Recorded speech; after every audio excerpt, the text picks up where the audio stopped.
Hello friends, मैं doctor Devanshu. स्वागत है आपका आज के इस नए वीडियो में। आज के इस वीडियो के माध्यम से हम बात करने वाले हैं एफोरिज्म 46 में बेसिकली जो एग्जाम्पल दिए गए हैं सिमिलर डिजीज़ के आधार पे कैसे क्योर डेवलप होता है उससे रिलेटेड वहाँ बहुत सारे एग्जाम्पल दिए गए हैं। लगभग 43 से और 51 के बीच में आपको सिमिलर सिस्टम से रिलेटेड सिमिलर के आधार पे क्योर कैसे डेवलप होता है उसकी ही बातें की गई हैं। तो जो भी वहाँ पे एग्जाम्पल है उसके मैंने पॉइंट निकाले हैं यहाँ पे, उस पॉइंट को मैं रिलेट करूँगा और आपसे यही आशा करूँगा कि आप इस वीडियो को देखने के बाद आप तुरंत या साथ में भी आप उस एफोरिज्म को रेफ़र कर सकते हैं। इससे जो कॉन्सेप्ट है आपका काफ़ी ज़्यादा क्लियर हो जाएगा। तो देर न करते वीडियो को स्टार्ट करते हैं और ये वीडियो भी काफ़ी ज़्यादा खास होने वाला है, तो इस वीडियो को अंत तक ज़रूर देखें। और अगर आपने अभी तक इस चैनल को सब्सक्राइब नहीं किया है तो पहले जाएं, सब्सक्राइब करें, बेल आइकन पे क्लिक ज़रूर करें ताकि जो भी मैं इस तरह के वीडियो बनाऊं उसकी नोटिफिकेशन आपके पास आते रहे। तो चलिए इस वीडियो को स्टार्ट करते हैं। बेसिकली एफोरिज्म 46 में आपको फिक्स मैजम की बात होती है। मैजम फिक्स यहाँ पे वर्ड इसलिए यूज हो रहा है क्योंकि उसका कैरेक्टर फिक्स है। जैसे कि अगर मीजल्स होता है तो मीजल्स के कुछ सिम्टम फिक्स है, वो उसमें डेवलप होंगे ही। अगर चिकन पॉक्स है तो उसमें कुछ सिम्टम फिक्स है जो उसमें होंगे ही, इसलिए इसको फिक्स मैजम कहा जाता है। तो सबसे पहला ये एग्जांपल यहाँ पे है एग्जांपल ऑफ स्मॉल पॉक्स, क्योंकि स्मॉल पॉक्स उस समय काफ़ी ज़्यादा प्रिवेल कर रहा था, काफ़ी ज़्यादा एक इपिडेमिक रूप में फैला हुआ था। इसलिए ज़्यादातर जो एग्जांपल डॉक्टर हैनीमैन ने यहाँ दिया है स्मॉल पॉक्स से रिलेटेड ही दिया है और मेजल से रिलेटेड दिया है। सबसे पहला ही पॉइंट है कि example of small pox so derated on account of the great number of its serious symptom, यानी कि उस समय ये काफ़ी ज़्यादा एक भयावह प्रॉब्लम थी। उसका कारण क्या था कि जो इसका सिम्टम जो डेवलप हो रहे थे वो काफ़ी ज़्यादा परेशानी क्रिएट करने वाले थे, पेशेंट को ज़्यादा प्रॉब्लम क्रिएट कर रहे थे इसके सिम्टम जो वहाँ पे डेवलप होते थे स्मॉल पॉक्स के। ऑक्यूपाइज अ प्रोमिनेंट पोजीशन, और ये काफ़ी एक पोजीशन ये ऑक्यूपाई कर लिया था। And it's has removed and cured a number of maladies with similar symptom. यही यहाँ पे वर्ड जो इस एफोरिज्म का मेन जिस्ट है, यही इसका एक मेन पॉइंट है कि इस स्मॉल पॉक्स के जितने जो सिम्टम आ रहे थे वो उस सिम्टम के आधार पे बहुत सारे डिजीज़ कंडीशन को, बहुत सारे मेलेडीज़ को वो ठीक कर दे रहा था। मेलेडीज़ क्या क्या हैं आगे हमको देखने को मिलेगा। उसके बाद जो सेकेंड पॉइंट है, how frequently does small pox produce violent ophthalmia. खासकर देखा जाता था कि ऑप्थेल्मिया जैसी प्रॉब्लम काफ़ी कॉमनली देखने को मिलती थी स्मॉल पॉक्स में, यानी कि इसका कह सकते हैं कि प्रोमिनेंट एक इसका सिम्टम था, इसका एक कॉम्प्लिकेशन बोल सकते हैं। समटाइम इवन कॉजिंग ब्लाइंडनेस, और यहाँ तक कि कभी कभी क्या होता था कि जिनको स्मॉल पॉक्स होता था वो अंधे भी हो जाते थे। इस तरह का भी सिम्टम यहाँ पे देखने को मिलता था। तो यहाँ पे एक उसी से रिलेटेड एक एग्जाम्पल है एमोरोसिस ऑफ 2 ईयर।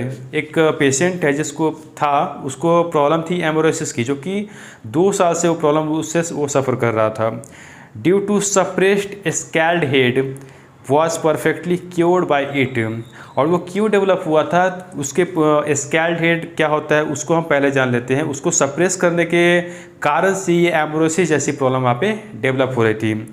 स्कैल्ड हेड का मतलब होता है any of the several disease of the scalp characterised by falling out of the hair and by pustule the dry discharge of which form scale. एक तरह से माने कि एक स्कैल्प एरिया में एक इन्फेक्शियस डिजीज होता है जिसमें क्या होता है पस बनने लगता है, वहाँ से स्केल निकलने लगते हैं। तो स्कैल्ड हेड इसको सप्रेस करने के कारण उस पेशेंट में एमोरोसिस जैसी प्रॉब्लम डेवलप हो गई थी। तो जैसे ही उसको यहाँ पे स्मॉल पॉक्स हुआ तो स्मॉल पॉक्स का जो सिम्टम उससे मैच हुआ एमोरोसिस से, और उसकी एमोरोसिस की जो प्रॉब्लम थी वो टोटली वहाँ पे वैनिश हो गई, वहाँ पे ख़त्म हो गई।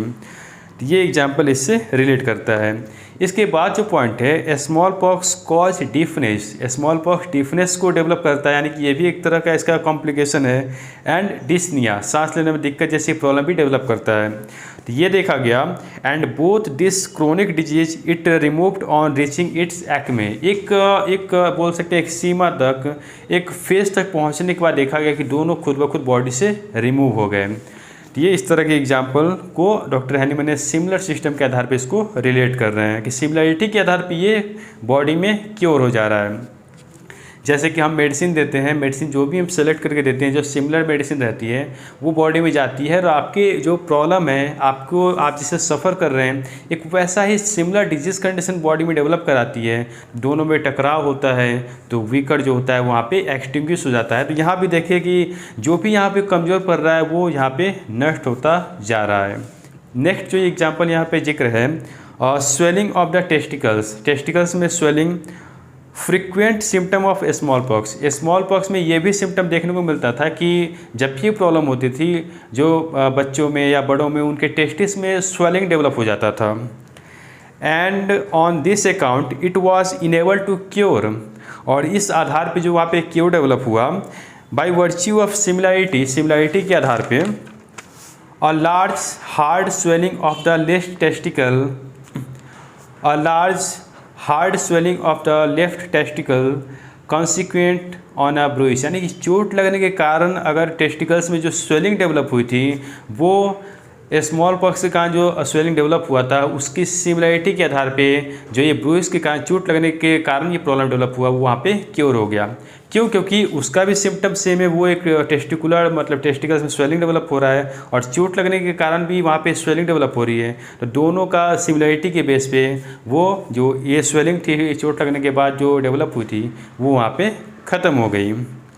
इसके अलावा कुछ अनदर एग्जाम्पल यहाँ पे हैं, जैसे dysenteric state of bowel, symptom of smallpox का एक और सिम्टम है डिसेंट्री काफ़ी कॉमनली देखने को मिलता है। तो जो पर्सन को डिसेंट्री था काफ़ी लंबे समय से, उसको स्मॉल पॉक्स हुआ, उसके सिमिलैरिटी के बेस पे डिसेंट्री मैच हुआ और उसका जो प्रॉब्लम था वो टोटली वहाँ पे वैनिश हो गया, ख़त्म हो गया। नेक्स्ट जो एग्जाम्पल है small pox after vaccination. Small pox के लिए जब पेशेंट को वैक्सीन दिया गया, वैक्सीन देने के बाद हुआ क्या वो देखिए, great strength and it's great similarity, उसकी ग्रेट, क्योंकि वैक्सीनेशन दिया गया तो उस तरह का कंडीशन बॉडी में डेवलप किया, उसका स्ट्रेंथ काफ़ी ज़्यादा था, काफ़ी वो मजबूत था और सिमिलर था किससे, रिमूव द काउपॉक्स होम्योपैथिकली, जो काउपॉक्स उसके बॉडी में प्रिवेल कर रहा था उसको वो इसका जो वैक्सीनेशन का जो स्ट्रेंथ है, वैक्सीनेशन के द्वारा जो डिजीज वहाँ पे डेवलप हुआ वो काउपॉक्स को रिमूव कर दिया। Does not permit it to come to maturity, यानी कि जो काउपॉक्स था उसको मैच्योर होने नहीं दिया, यानी कि काउपॉक्स और स्मॉल पॉक्स के लगभग से सिम्टम मैच करते हैं। तो उस सिमिलैरिटी के आधार पे जब पेशेंट को स्मॉल पॉक्स का वैक्सीन दिया गया तो वो वैक्सीन बॉडी में गया और उस तरह के सिम्टम डेवलप किए वो जो काफ़ी मजबूत थे, काफ़ी स्ट्रॉन्ग थे और उसने काउपॉक्स के जो उसका जो काउपॉक्स का इफेक्ट था उसके इफेक्ट को वहाँ पे ख़त्म कर दिया, उसको मैच्योरिटी तक जाने ही नहीं दिया। इसी से रिलेटेड एक और एग्जांपल है, on the other hand the cowpox when nearly maturity does, अब मानिए कि जो काउपॉक्स था वो मैच्योर हो गया, पूरी तरह मैच्योर हो गया वो, on account of its great similarity, और इसके सिमिलैरिटी के आधार पे homoeopathically diminished very much the supervening small pox and made it much milder, यानी कि अगर मान लीजिए काउपॉक्स अगर उसकी मैच्योरिटी अगर कंप्लीट हो गई, वो मैच्योर हो गया, उसका स्ट्रेंथ अगर ज़्यादा हो गया, तो वो क्या करेगा कि स्मॉल पॉक्स का जो इफेक्ट है उसके इफेक्ट को वो मतलब वहाँ पे सुपरवेनिंग उसको कम करने का काम करेगा, यानी कि एक दूसरे को वो नष्ट कर रहे हैं। बेसिस यहाँ पे क्या है, आधार क्या है, सिमिलैरिटी, दोनों के सिम्टम सिमिलर है इसलिए वो एक दूसरे को ख़त्म करते जा रहे हैं। इसके अलावा एक जो एग्जांपल है जो आजकल वैक्सीनेशन से रिलेटेड काफ़ी ज़्यादा कन्फ्यूजन रहता है, तो इससे रिलेटेड जो आप बोल सकते हैं जो प्रॉब्लम लोगों के मन में जो बातें थी कि इसका इफ़ेक्ट क्या होगा, साइड इफ़ेक्ट क्या होगा, ये काफ़ी पहले से एक कंट्रोवर्सी एक ये टॉपिक बना हुआ है। तो उससे रिलेटेड यहाँ पे जो एग्जांपल है द इनोकुलेटेड काउपॉक्स को जब इनोकुलेट किया गया बॉडी के अंदर, हुज लिम्फ, यानी कि उस वैक्सीन का जो लिम्फ था जो जिसको इनोकुलेट किया गया था बॉडी में, उसका जो लिम्फ है बिसाइड द प्रोटेक्टिव मैटर, उसके प्रोटेक्टिंग जो उसका मैटर होता है यानी कि उसका जो कवरिंग होता है उसके अलावा contain the contagion of a general cutaneous eruption of another nature, यानी कि उसके अंदर एक कंटाजियन था, एक तरह से बोल सकते हैं एक डिजीज़ को डेवलप करने का कॉज था, और वो कर क्या रहा था बॉडी में जाके कि एक क्यूटेनियस इरप्शन डेवलप कर रहा था, यानी कि स्मॉल पॉक्स का जो इनोकुलेट किया गया बॉडी में उसका जो लिम्फ था, उसका जो प्रोटेक्टिंग कवरिंग था, उसके अलावा भी उसके अंदर एक कंटाजियन उसमें डेवलप था जो कि बॉडी में जाके एक अलग डिफरेंट तरीके का क्यूटेनियस इरप्शन डेवलप कर रहा था। अब इस क्यूटेनियस इरप्शन से होगा क्या, उसको हम देखते हैं। कंसिस्टिंग ऑफ यूजुअली स्मॉल, और वो जो इरप्शन डेवलप हो रहे थे वो काफ़ी छोटे थे, काफ़ी ड्राई थे और रेयरली लार्ज, मतलब मुश्किल से वो बड़े नहीं थे, उसमें पस भी नहीं था, और मतलब पिंपल्स वो छोटे छोटे दाने वहाँ पे डेवलप हो रहे थे। और वो कहाँ डेवलप हो रहा था, एरियोला पे, यानी कि resting on small red areola, areola पे वो दाना वहाँ पे डेवलप हो रहा था। Frequently conjoined with round red cutaneous spot, और ये काफ़ी आसानी से फ्रीक्वेंटली ये कॉन्जॉइंट कर रहा था। कॉन्जॉइंट का मतलब होता है मिल जाना। किससे मिल रहा था, एक राउंड रेड क्यूटेनियस स्पॉट से, जो कि पहले से उसके बॉडी में था, उस पर्सन के बॉडी में था, उससे वो कॉन्जॉइंट कर रहा है और वहाँ पे काफ़ी वायलेंट इचिंग डेवलप कर रहा था। दोनों मिल रहा था, एक तो काउपॉक्स का जो उसका कॉन्टाजियन पार्ट और एक पहले से जो उसको इरप्शन है, वो दोनों मिल रहा है, वहाँ पे काफ़ी ज़्यादा सीवियर इचिंग डेवलप कर रहा है। Which rash appear is not a few children several days before, यानी कि कुछ बच्चों में ऐसी कंडीशन देखी गई जो रैश वहाँ पे डेवलप हुआ था वो काफ़ी पहले से उन बच्चों में डेवलप हुआ था, और जैसे ही ये वैक्सीन दिया गया, काउपॉक्स का वैक्सीन दिया गया और उसका जो इरप्शन वहाँ पे डेवलप हुआ रेड एरियोला, वो दोनों कॉन्जॉइंट हुए और एक दूसरे को नष्ट किया, और वहाँ पे एक स्पॉट जिसका नाम है leaving behind a small red hard spot on the skin the inoculated cowpox, यानी कि वहाँ पे एक इरप्शन, एक हार्ड इरप्शन वो छोड़ के चला गया। ठीक तो हो गया, उसके पहले की इरप्शन भी ठीक हो गई, बट वहाँ पे एक स्पॉट छोड़ के वो चला गया। सो ये देख सकते हैं कि वैक्सीन दिया गया काउपॉक्स के लिए और वो बॉडी में एक दूसरा कंडीशन वहाँ पे डेवलप करा रहा है, इसलिए बहुत सारे कंट्रोवर्सी वैक्सीन से रिलेटेड देखने को मिलते हैं। इसके अलावा कुछ एग्जाम्पल हैं। काउपॉक्स का जो पिक्यूलियर सिम्टम है इसका टूमिफैक्शन ऑफ द आर्म में एक तरह की एक प्रॉब्लम डेवलप करता है टूमिफैक्शन।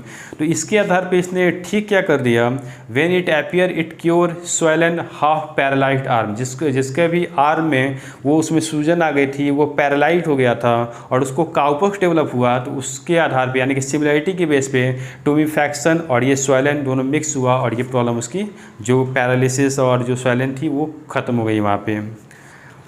इसके अलावा कुछ अन्य यहाँ पे एग्जांपल है कि फीवर एक्म्पनाइंग काउपॉक्स, काउपॉक्स में फीवर जो उसका एक प्रोमिनेंट सिम्टम है, which occur at the time of production of red areola, यानी कि रेड एरियोला के समय ये काफ़ी प्रोमिनेंट रूप से देखने को मिलता है कि ये फीवर वहाँ पे डेवलप होता है, जो हमने उस समय बात किया था, यानी कि एक रेड एरियोला पे वो इरप्शन डेवलप कर रहा था, तो उसमें फीवर काफ़ी कॉमनली उस फेज में देखने को मिलता है। Cured homoeopathically intermittent fever in 2 individual, यानी कि इसके आधार पे जो फीवर डेवलप किया उसके आधार पे कुछ जो इंटरमिटेंट टाइप के फीवर थे उसको उसने ख़त्म कर दिया। इस तरह के एग्जांपल वो हमारे जो एंसेस्टर ने उन्होंने देखा है और इसमें रिलेट किया है। फिर एक एग्जांपल है मेजल्स भी काफ़ी प्रीवियल था उस समय के टाइम में। उसका जो कैरेक्टर होता है उसका फीवर और कफ, और उसका जो कफ का कैरेक्टर होता है ओपिंग कफ, जिसको आप कुकुड़ खांसी बोलते हैं। काफ़ी मतलब स्पाज्मेटिक, काफ़ी फ्रिक्वेंट कफिंग इसमें डेवलप होती है और पेशेंट को काफ़ी ज़्यादा परेशान कर देता है। तो फीवर और कफ का जो कैरेक्टर था होपिंग कफ टाइप वहाँ पे डेवलप हो रहा था। तो एपिडेमिक के टाइम में देखा गया कि दोनों प्रॉब्लम काफ़ी ज़्यादा प्रिवेल कर रही थी, यानी कि मेजल्स भी और वुपिंग कफ भी। तो जिसको वुपिंग कफ था उसको मेजल्स हुआ, तो मेजल्स का भी सिम्टम है इस तरह के कफ को डेवलप करना, तो उसका जो वुपिंग कफ का प्रॉब्लम है वो वहाँ पे नष्ट हो गया, उसके बॉडी से ख़त्म हो गया सिमिलरिटी के बेस्ड पे। और इसके अलावा कुछ लास्ट 2-3 एग्जांपल हैं कि जब भी आप मेजल्स की बात करते हैं तो measles come in contact with a disease resembling it's in chief symptom, मतलब मेजल्स का जो सबसे जो चीफ सिम्टम है वो एक इरप्शन है, और it can indisputable remove and effect a homoeopathic cure of the latter, यानी कि इसके आधार पे कुछ वो कंडीशन को ठीक कर देता है। वो कंडीशन क्या है, उसका एक लास्ट एग्जांपल है अ क्रोनिक हार्पेटिक इरप्शन। एक पर्सन को क्रोनिक हर्पिस इरप्शन था, was entirely and permanently cured homeopathically by the breaking of the measles, यानी कि उसको हर्पिस की प्रॉब्लम थी और उसको मेजल्स हो गया, और मेजल्स का भी एक जो उसका चीफ कंप्लेन है इरप्शन, उस इरप्शन के आधार पे दोनों मैच हुए और सिमिलरिटी के बेस पे उसकी जो प्रॉब्लम थी यानी कि उसकी हर्पिस की जो प्रॉब्लम थी वहाँ पे रिमूव हो गई। और इसके अलावा भी एक and excessive burning miliary rash on the face, neck and arm on the invasion of measles assumed the form of swelling of the surface of skin, and after the measles had run its course and exanthema was cured returned no more। यानी कि एक और condition है जहाँ पे miliary rash की बात है, वो फेस पे था, नेक पे था, आर्म पे था, और वो काफ़ी ज़्यादा उसमें प्रॉब्लम डेवलप हो रही थी, यहाँ तक कि वो बॉडी में स्वेलिंग तक डेवलप कर दे रहा था। और जब उस पर्सन को मेजल्स हुआ, मेजल्स होने के बाद वो जो एक्सैंथेमा की प्रॉब्लम थी वो वहाँ पे रिमूव हो गई और दोबारा कभी वापस ही नहीं आई। इस तरह का आधार बना के डॉक्टर हैनीमैन ने सिमिलरिटी को प्रूव करना चाहा, यानी कि और ये जितने आप यहाँ पे जितने एग्जाम्पल दिए गए हैं ये बहुत सारे एंसेस्टर के द्वारा दिए गए थे, उसको वहाँ पे आपको फुटनोट में उनके नाम भी दिए गए हैं, उनके एग्जाम्पल को डॉक्टर हैनीमैन ने इस बुक में रखा है। तो ये प्योर एक्सपेरिमेंट और ऑब्जर्वेशन इन दोनों को बेस बना के ये हमारी प्रिंसिपल वर्क करती है, और हमारा जो वे ऑफ क्योर है इस सिमिलरिटी के बेस पे है, और तभी ये क्योर भी डेवलप कर पाता है। और सबसे एक इजी और सबसे एक बोलते हैं ना, दो पॉइंट के बीच में एक ही रेखा खींची जा सकती है, जैसे क्योर और डिजीज एंड क्योर के बीच में एक रेखा खींचने में एक वन वे ट्रैक जो है वो होम्योपैथी है, जो कि एक बेस्ट क्योर डेवलप करती है। आई होप आपको ये वीडियो पसंद आया हो। अगर थोड़ा सा भी इस वीडियो से आपको सीखने को मिला हो तो एक लाइक ज़रूर करें और अपने एक दोस्तों के साथ शेयर ज़रूर करें। मिलते हैं एक नए वीडियो में एक नए टॉपिक के साथ, तब तक के लिए बाय। अपना ध्यान रखें, खुश रहें, स्वस्थ रहें। जय हिंद, जय भारत, जय होम्योपैथ एंड जय हैनीमैन।